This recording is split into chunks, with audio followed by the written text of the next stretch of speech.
Fistula या भगंदर, क्या आपने ये शब्द सुना है? तो आज हम बात करेंगे फिस्टुला इन एनो की। नमस्कार, मेरा नाम डॉक्टर सौरभ अग्रवाल है। मैं कंसल्टेंट लेप्रोस्कोपिक और लेज़र सर्जन हूँ जयपुर में। तो दोस्तों, आज हम बात करेंगे फिस्टुला इन एनो की, जो कि एक लैट्रिन के रास्ते पर होने वाली एक सामान्य बीमारी है। तो ये होती क्यों है, इसके क्या क्या सिम्टम हैं और इसका क्या ट्रीटमेंट है और इसके लिए क्या क्या जांचें करवाई जाती हैं, इन सब चीज़ों के बारे में आज हम बात करेंगे।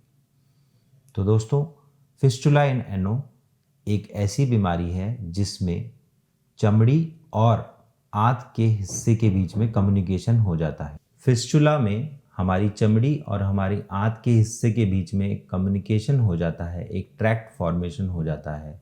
इसकी वजह से आंत का कुछ कंटेंट या म्यूकस उस फिस्टुला से की ओपनिंग से बाहर आता है। इससे मरीज को वहाँ पर कुछ पस या फ्लूइड का अनुभव होता है और उसकी जो अंडर गारमेंट्स होते हैं वो सॉइल्ड हो जाते हैं। तो दोस्तों, इसमें जो तकलीफ़ है उसकी वजह से मरीज को काफ़ी अनकंफर्टेबल महसूस होता है और फिर वो अपने डॉक्टर के पास जाकर उसका इलाज करवाता है। तो दोस्तों, जब ये होता है तो इसका कारण है कि वहाँ पर जो ग्लैंड्स होती हैं उनके अंदर फर्दर इन्फेक्शन होता है और पेरिएनल एब्सेस बनती है, जो कि धीरे धीरे फिस्टुला का रूप ले लेती है। ऐसी कंडीशन में जब पेरिएनल एब्सेस हो तो उसको जल्द से जल्द डॉक्टर के पास जाकर ठीक करवाना चाहिए। उसके लिए अगर चीरा लगता है तो उसे लगवाना चाहिए, जिससे फिस्टुला ना हो। अगर फिस्टुला हो गया है, वो कौन से प्रकार का है, इसे पता लगाने के लिए एमआरआई की जाती है, जिसमें ये पता चलता है कि उसकी इंटरनल ओपनिंग कहाँ पर खुल रही है। इसी के द्वारा पता लगाया जाता है कि वो फिस्टुला सिंपल है या कॉम्प्लेक्स है। अगर कॉम्प्लेक्स फिस्टुला होता है तो उसमें मल्टीपल ट्रैक्ट्स होते हैं, जिसकी वजह से उन ट्रैक्ट्स को निकालना मुश्किल हो जाता है। फिस्टुला या भगंदर होने के बाद एमआरआई करा के उसके ट्रैक्ट का सही तरीके से पता लगाया जा सकता है।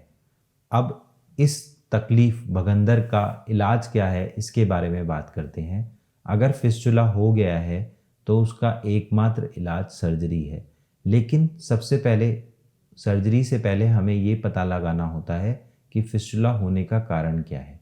अगर फिस्टुला किसी क्रॉनिक बीमारी जैसे कि टीबी या क्रॉन्स की वजह से हुआ है तो फिस्टुला का ऑपरेशन कराने के बाद भी उसमें आराम नहीं आएगा।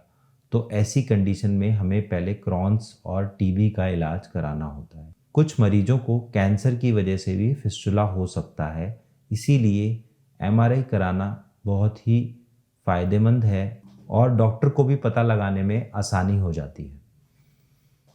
फिस्टुला होने के बाद अगर सारे इन्वेस्टिगेशन नॉर्मल हैं और ठीक हैं और कोई बड़ी बीमारी भी नहीं है तो इसका इलाज ऑपरेशन के द्वारा किया जाता है, जिसमें अलग अलग तरीक़ों से उस फिस्टुला वाले ट्रैक्ट को या तो ख़त्म कर दिया जाता है या फिर उसको पूरी तरीके से निकाल दिया जाता है।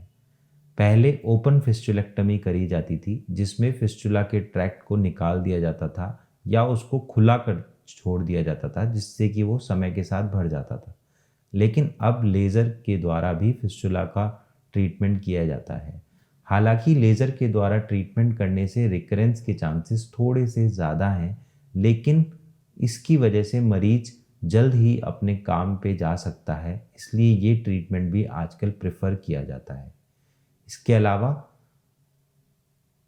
एक लिफ्ट टेक्निक होती है, जिसमें छोटे चीरे के द्वारा भी फिस्टुला का ऑपरेशन किया जाता है और एक video assisted fistula tract surgery होती है, जिसको वाफ्ट बोलते हैं, वो भी इस फिस्टुला इन एनो के लिए और भगंदर के लिए की जाती है। ऑपरेशन के बाद कुछ समय तक पट्टियाँ या सिट्स बाथ की सलाह दी जाती है और फिर मरीज अपनी नॉर्मल एक्टिविटीज़ कर पाता है।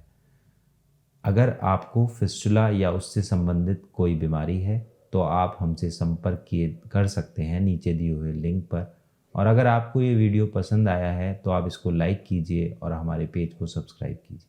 Thank you.